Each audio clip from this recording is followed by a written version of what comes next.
नमस्कार प्रिय दर्शकों, स्वागत है आपका हमारे YouTube चैनल पर। दोस्तों, आज हम एक ऐसा प्रसंग लेकर हाजिर हुए हैं जो काफ़ी ज्ञानवर्धक है और ये प्रसंग आपको काफ़ी ज्ञान देकर भी जाएगा।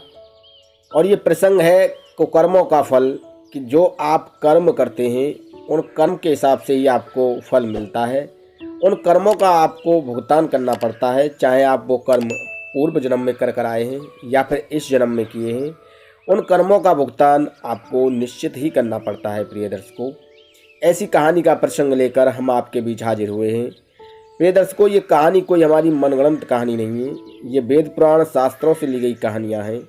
जो इन कहानियों का वर्णन हम आपके लिए लेकर आते हैं और इन कहानियों को हम सही तरीके से आपको दर्शाने की कोशिश करते हैं। प्रिय दर्शकों, अगर आप हमारे YouTube चैनल पर नए हैं तो आप हमारे YouTube चैनल को सब्सक्राइब कीजिए, बेल आइकन को प्रेस कीजिए ताकि आने वाली वीडियो का नोटिफिकेशन सबसे पहले आपको मिले और आप इसका फ़ायदा उठा सकें। प्रिय दर्शकों, प्राचीन समय की बात है। एक नगर में काफ़ी अच्छे विद्वान और गुणवान ऋषि निवास किया करते थे। उन ऋषि के पास काफ़ी लोग अपनी समस्या का समाधान लेकर आते थे, अपनी समस्या लेकर आते थे और ऋषि जो थे वो उनकी समस्या का समाधान किया करते थे। प्रिय दर्शकों, ऋषि काफ़ी पहुँचे हुए थे। ऋषि जो थे उन्हें हर चीज़ का ज्ञान था काफ़ी अच्छे तरीके से। प्रिय दर्शकों, उन ऋषि का काफ़ी नाम था, काफ़ी यश था पूरे क्षेत्र में। हर जनता उन्हें पूछती थी, हर गांव में उन्हें लोग पूछते थे। प्रिय दर्शकों, जब समय व्यतीत होता है तो ऋषि नगर में भ्रमण के लिए जा रहे थे।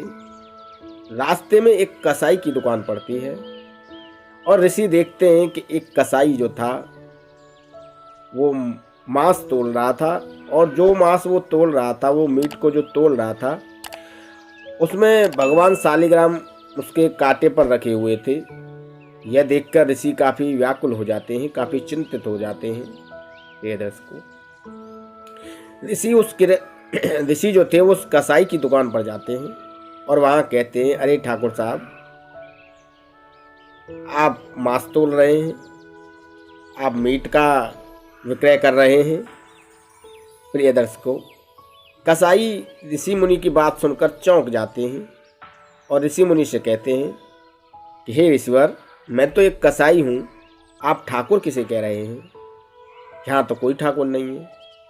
प्रिय दर्शकों, ऋषि उसे बड़ी विनम्रता पूर्वक जवाब देते हैं कि ये जो आपके कांटे में पत्थर रखे हुए हैं, ये भगवान शालिग्राम हैं, ठाकुर जी हैं। मैं तभी आपसे कह रहा हूँ कि हे ठाकुर जी, आप मांस तोल रहे हैं, मीट का विक्रय कर रहे हैं। प्रिय दर्शकों, ऋषि मुनि की इतनी बात सुनते ही उस कसाई की आंखें खुल जाती हैं और उसे अपनी गलती का पश्चाताप होता है और सोचने लगता है कि मैंने इस भगवान तुल्य पत्थर से मांस और मीट तोड़ रहा हूँ, मैं कितना बड़ा पाप अपने सर पर ले रहा हूँ। तो ऋषि की आंखें खुल जाती हैं और वो जो कसाई की आंखें खुल जाती हैं और वो ऋषि से क्षमा याचना करने लगता है और कहने लगता है, ईश्वर, मुझे क्षमा कर दीजिए मुनिवर, मुझसे बहुत बड़ा अपराध हो गया है और इस अपराध का प्रायश्चित करना भी बहुत मुश्किल है। अब आप बताइए, मैं इस अपराध का प्रायश्चित कैसे करूं? इस तरीके से वो कसाई जो था वो ऋषि मुनि से कहता है।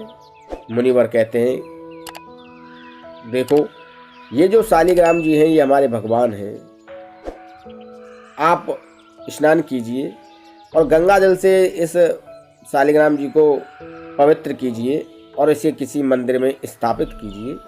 ऐसा मुनिवर उस कसाई से कहते हैं।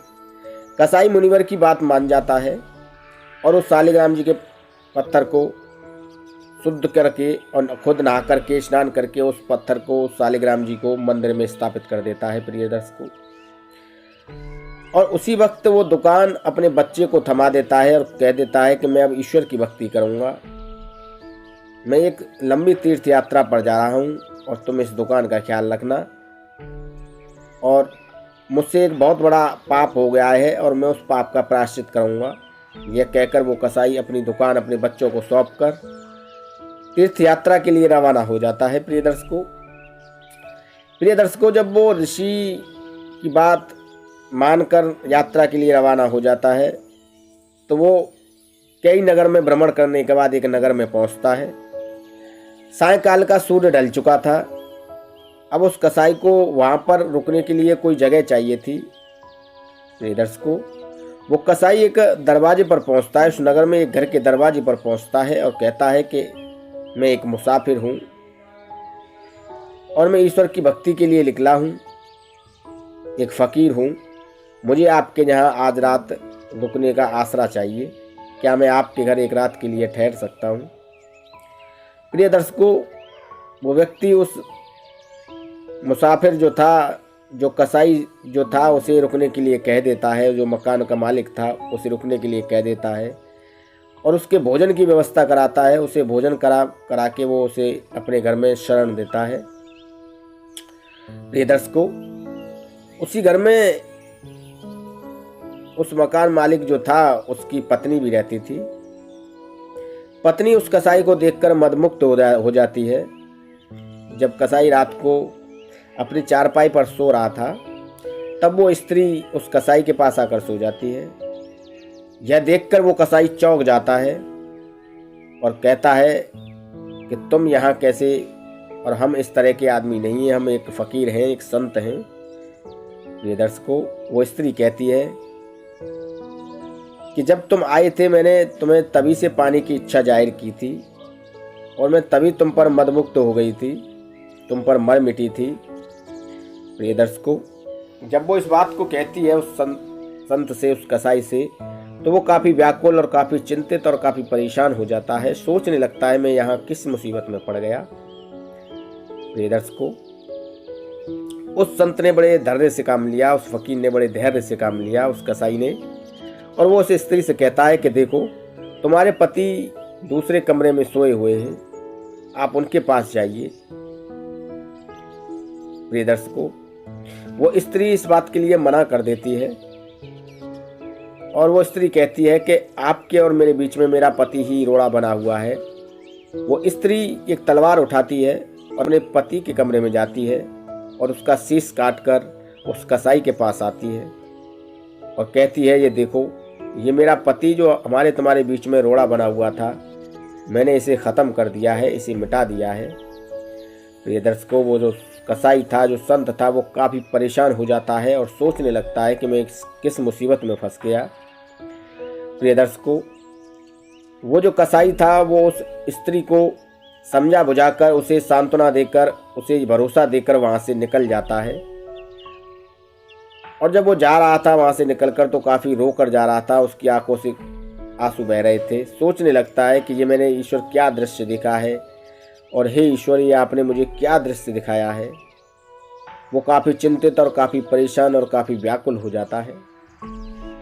जब वो धीरे धीरे चल रहा था तो आगे एक संतों की टोली जा रही थी। वो संतों की टोली में शामिल हो जाता है। प्रिय दर्शकों, जब उस संतों की टोली में शामिल हो जाता है और जब वो वहाँ उस संतों की टोली में चलते जा रहा था, रोता हुआ जा रहा था, काफ़ी परेशान था, तो उसकी परेशानी का कारण एक संत ने उससे पूछा। तो प्रिय दर्शकों, उसने बताया कि मेरी परेशानी का कारण बहुत ज़्यादा है और मैं आपको बयां नहीं कर सकता। जो ऋषि ने उससे उसकी परेशानी का कारण पूछा था, उन्होंने जब अंतर्ध्यान किया तो उन्होंने पता लगा लिया कि इसकी परेशानी का कारण क्या है। और परेशानी का कारण जानने के बाद वो ऋषि मुनि जो थे वो हंसने लगे। तब वो कसाई जो था वो उस ऋषि मुनि से हंसने का कारण पूछता है। तो वह ऋषि मुनि कहते हैं कि तुम्हारे साथ काफ़ी गलत हुआ है। तब वो कसाई कहता है कि हाँ महाराज, मेरे साथ बहुत गलत हुआ है, पर ऐसा क्यों हुआ है वो मैं जानना चाहता हूँ।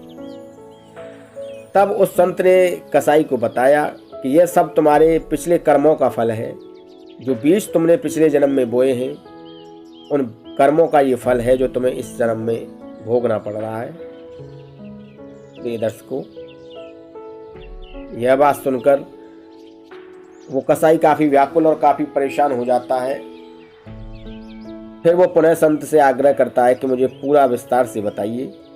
तब वो संत उसे पूरा विस्तार से बताते हैं और कहते हैं कि देखो, पिछले जन्म में एक गाय दौड़ी चली आ रही थी और वो तुमसे अपनी जान बचाने के लिए मदद की गुहार लगाती है और वह गाय कहती है कि मेरे पीछे एक कसाई पड़ा है, मुझे काट देगा, मुझे मार देगा, मुझे बचा लो।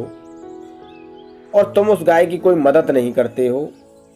और जब गाय वहाँ से निकल जाती है तो पीछे से जो कसाई आ रहा था वो तुम्हें उस गाय का पता पूछता है, तो तुम उस कसाई को उस गाय का पता बता देते हो और वो कसाई उस गाय को काट देता है, मार देता है। ये उसी का फल है। जिस स्त्री की तुम बात कर रहे हो, जिस स्त्री के घर से तुम आए हो, जिस महिला के घर से तुम आए हो, वो महिला पूर्व जन्म में गाय थी और जो उसका पति था वो पूर्व जन्म में कसाई था। इसीलिए उस महिला ने अपने पति का सर काटा था, क्योंकि पूर्व जन्म में उस कसाई ने उस गाय का सर काटा था। इसलिए उसे इस जन्म में ये सब भोगना पड़ रहा है। ये बात जो थी ऋषि मुनि उस कसाई को बता रहे थे। प्रिय दर्शकों, यह बात सुनकर कसाई की समझ में आ जाता है कि आज जो भी मेरे साथ हो रहा है, आज जो भी ईश्वर और विधाता ने मेरे साथ किया है, मुझे जो दृश्य दिखाया है, ये सब मेरे पूर्व जन्म का ही फल है जिसे मैं देख कर आ रहा हूं। प्रिय दर्शकों, अब वो कसाई जो था उस ऋषि को अपना गुरु बना लेता है और ईश्वर की भक्ति में लीन हो जाता है और कहता है कि मैं अपने सभी पापों का प्रायश्चित करूंगा, जैसे भी मुझसे हो सकेगा मैं पिछले जन्मों के पाप का भी प्रायश्चित करूंगा और इस जन्म का भी प्रायश्चित करूंगा। यह बात वो जो है कहता है ऋषि से कहता है कसाई कि हे ऋषिवर, मुझे अपनी शरण में ले लीजिए और मैं जितने भी पाप मैंने अपने पूर्व जन्म में किए हैं या फिर इस जन्म में किए हैं उनका मैं प्रायश्चित करना चाहता हूं और आप मेरा मार्गदर्शन कीजिए कि मैं उन पापों का कैसे प्रायश्चित कर सकता हूं। प्रिय दर्शकों, ऋषिवर खुश हो जाते हैं और उसे अपना चेला बना लेते हैं और उसे इतना ज्ञान अर्जित करते हैं कि उसका जीवन धन्य और सफल हो जाता है और जो उसने पाप किए थे उन पापों से उन्हें धीरे धीरे मुक्ति मिलने लगती है और उसका जीवन काफ़ी आनंदमयी और काफ़ी सुखमयी हो जाता है। प्रिय दर्शकों, इसलिए प्रिय दर्शकों कहते हैं कि आज जो हमें भुगतना पड़ रहा है ये हमारे पिछले जन्म के बोए बीज हैं। पिछले जन्म का लेखा जोखा है जो इस जन्म में हमें बराबर करना पड़ रहा है।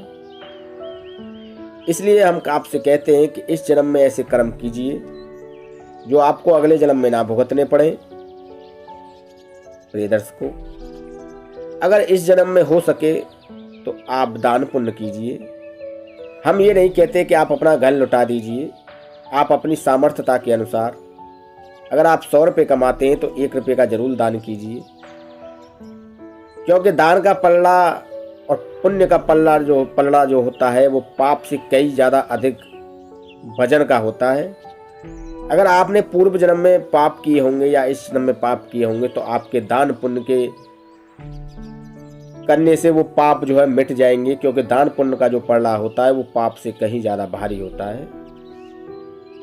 प्रिय दर्शकों, ये मैंने आपको कसाई की पूर्व जन्म की कहानी आपको इस वीडियो में पूरे विस्तार से बताई है कि जो कसाई था वो पूर्व जन्म में क्या था और इस जन्म में उससे क्या पाप हो रहा था और इस पाप को छोड़कर उसने ईश्वर की भक्ति का रास्ता अपनाया और उसका जीवन धन्य हो गया, उसका जीवन सार्थक हो गया, उसका जीवन सफल हो गया। प्रिय